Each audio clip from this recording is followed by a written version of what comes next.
Welcome to Maker's Perspective. I am D.H. McNabb, and for the next part of the series, we will look at using cane. Before we use the cane, we must pull the cane. These cups are examples of the cane that I end up making. Essentially, I pull cane, make supios with the cane, and then the cups with different techniques. Those, as well as the cane being processed and chopped, will be their own videos. Here are some pieces I made a few years ago that are also using cane. I'm working at Acme Studio in Louisville, Kentucky, owned and operated by Sarah Ferguson and J.W. May, who is helping me.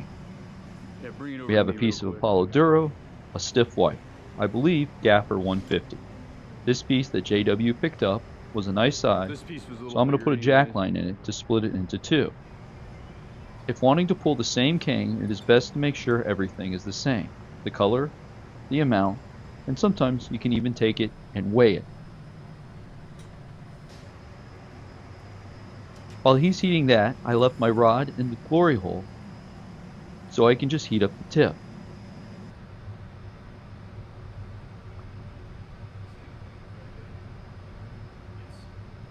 I'm going to have JW basically drop it like an overlay right onto the end of my punning rod. But so that it sticks, I need the piece to be nice and hot. All right. You can see how red.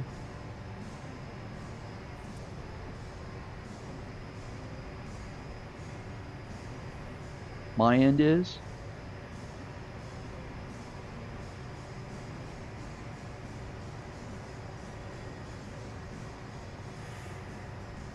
He's nice and hot, and I put it on. Give it a little twist, then cut where I have the jack line. It's kind of like a marshmallow right now. For cane, especially of the stiff varieties, such as the stiff black, the stiff white, and the other varieties of Duro, it's best to not have any clear in between the post or your punty rod and then the color you're using. Stiff cup colors will typically be placed right on the rod. That enables them not to pull off. Now that it's on the rod, I basically need to push it out a good 1/4 of an inch of the color onto the stick. That way it has stability.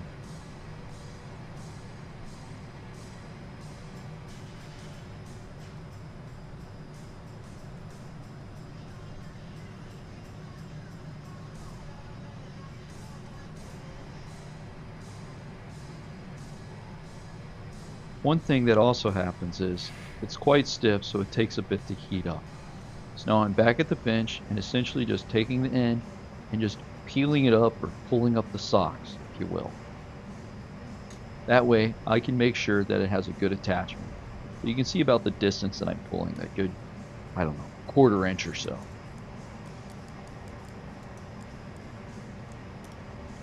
Then instead of marvering it, since it's hot, which can also be forceful and suck out a lot of heat, I just simply tweeze it out long. So kind of go down the whole piece, give it a flip 180, and then go down the whole piece, and essentially make a little square rectangular finger.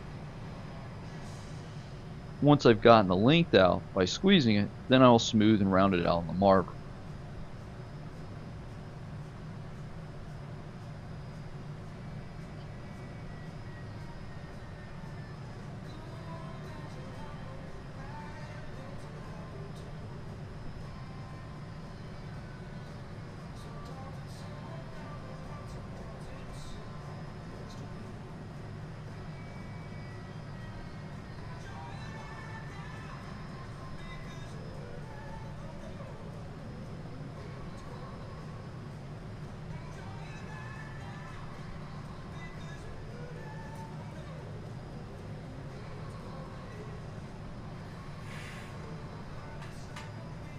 To the marver, going to smooth it out, as well as kind of pin the color to the steel rod back at the moil. I also like to have a slightly tapered shape for this. So once smoothed out, I'll heat it again, and then I'll finish smoothing it out and get a view of it at the bench with the jacks.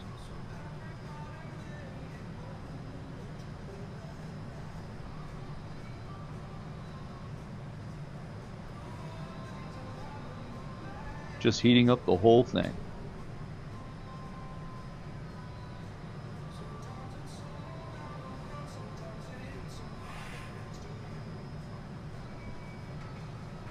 Now back at the bench, you see I kind of have that soft sausage shape, go on the moil, and then just smooth it with the jacks.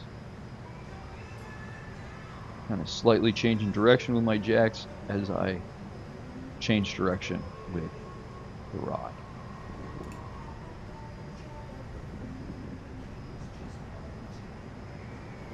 For cane pulling, I don't need to have a drastic shape like for a wrap, or that pointed shape, so it's just kind of slightly tapered.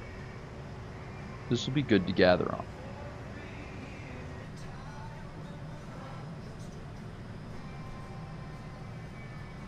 Before I gather, it's good to go and flash it to burn off anything funky that might have been introduced by the marver, my tweezers, or the jacks.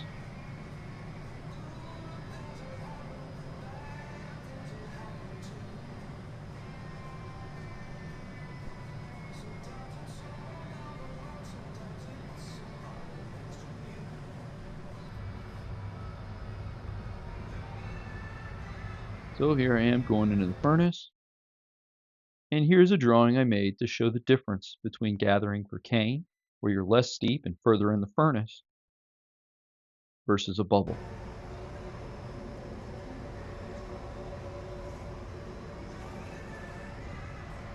I gather to the right, trail to the left. That also helps reduce bubbles, as well as being good shop etiquette. When I come out, I kind of hold it up, go to the pipe cooler, give it a cool, and then you can definitely see that there's more clear on the sides than at the bottom, and that's what you want. And instead of the marver, I'll use the newspaper. Just blew some compressed air on it just to skin it up, and then I'll paper it smooth. Now one could use the marver, or even the block. I prefer the paper as it doesn't take out as much heat, and I can just sit back and smooth it out. Oh, you can't see. You have to filter this thing. It's beyond my pay grade.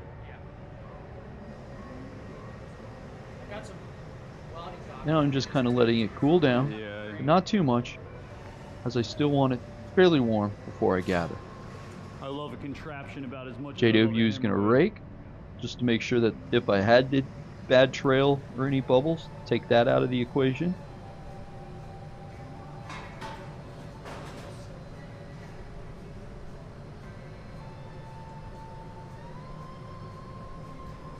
And again, going in, gathering on the right, trailing to the left. You can see kind of on the drawing a less steep angle, gathering fairly shallow as well. Good. I come out, I kind of hold it slightly up. You can see that there's more mass of glass towards me than towards the tip. It's got a ever so slight taper.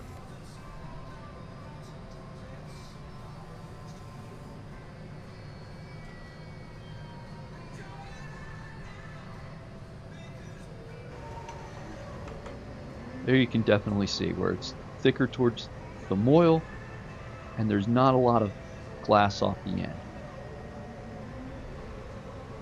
Again, I'm going to use the paper.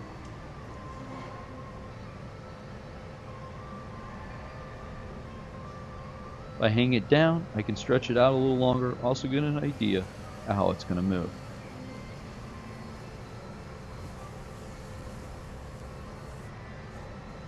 Now, one thing I realized I probably should have done before I gathered was flash it. I think always flash before you gather. That way you burn off any schmutz you might have gotten.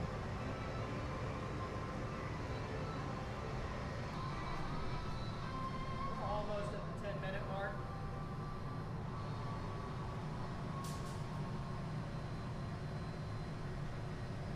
Again, now I'm just sitting here waiting for it to kind of cool down just a little bit so I can gather on it. Now for these videos, it's uncut. So basically from the start of the process to the finish of the process. And to do that, I need to change cameras. And so unlike last time, these videos are a little longer. And then instead of changing cameras or making two pieces, I'm going to be probably changing cameras during the process.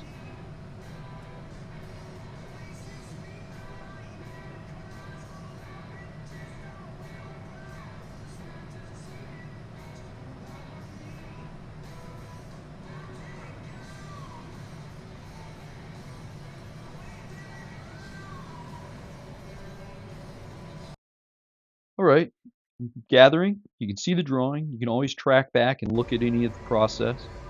Again, I come down, and if I have too much glass after I come out, I could trail. Not too steep. There I am. You can clearly see how I go over to the left, the trail in the furnace. When I come out, I have the right amount, so I just hold it up with the excess glass on the sides. Give it a good pipe cool. And that's all the glass I will be getting for this pull.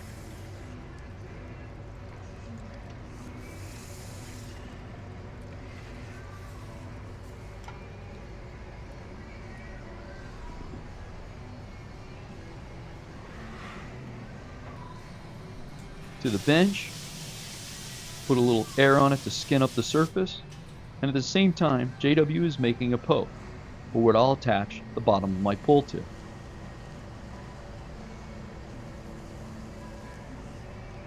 Just smoothing it out and evenly distributing the glass with my paper.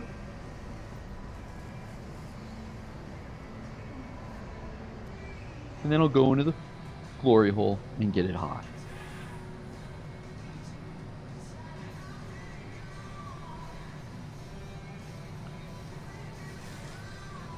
JW is really making sure that his end is cool so I can grab it.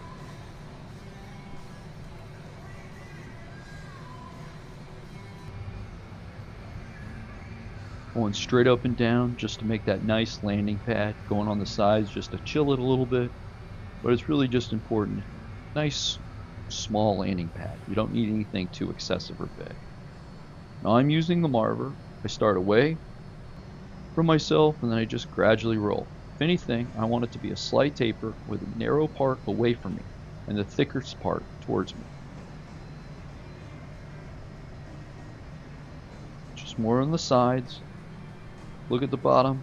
Give it a little press to punch on the bottom, cool that down on the ground. And then to smooth it out back on the table. Now it's always good to have your tweezers with your pull cane. One at the end to break it apart and chop it up into the 3-foot, say, strands. But also, if something goes wrong, that way you can grab the glass and reattach it to the moil or just hold it with your tweezers. How do you give that a quick flash, Miss Tech? This is my second to last heat, and it's generally where I get it the hottest. See JW just flashing the post. You want to keep that warm so that you have good contact. Not too warm. Alrighty, I'm gonna quick marver and then. With it nice and hot, I'll take it and give it a quick dip in the water to cool that tip. Then back to the marver.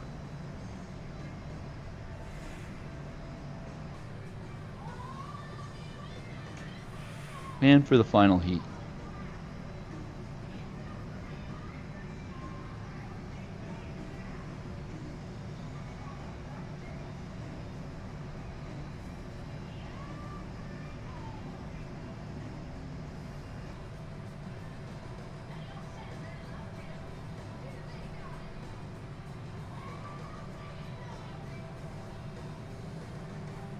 So making sure I'm nice and deep, nice and hot.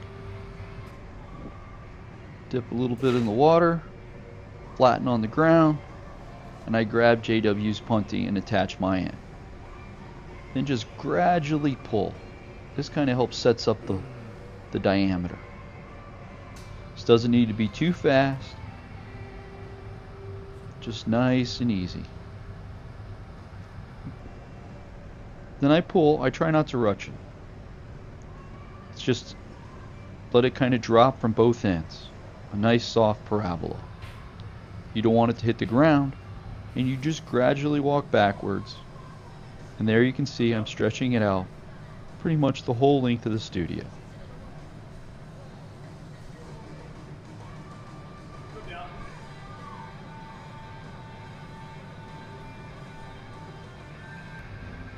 Here's a point of view from JW's side,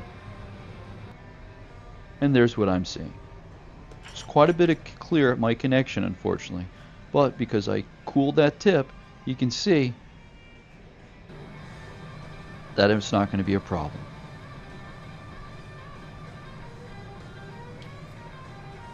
Once we get kind of all the pull, I hold it nice and tight, as well as JW, and then once I feel it not move or buckle, then I'll come down. You don't need to have a tug of war or anything, just hold it nice and taut.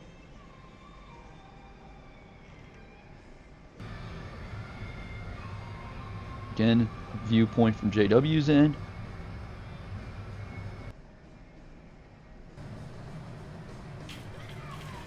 And then just placing it on the ground, and then just taking your tweezers and lifting up the rod.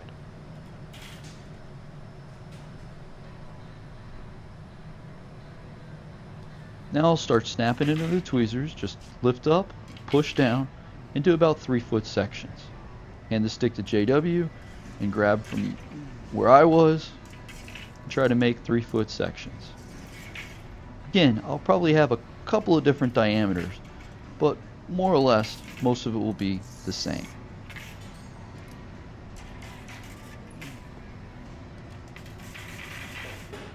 And so you can see the previous pull was right there, and it's always good to kind of keep them separate. Now granted, they had the same amount of glass and things of that nature, but when processing it, try to get as much as you can out of the one pull. But if you did the exact same thing, the other cane will be good to mix with it.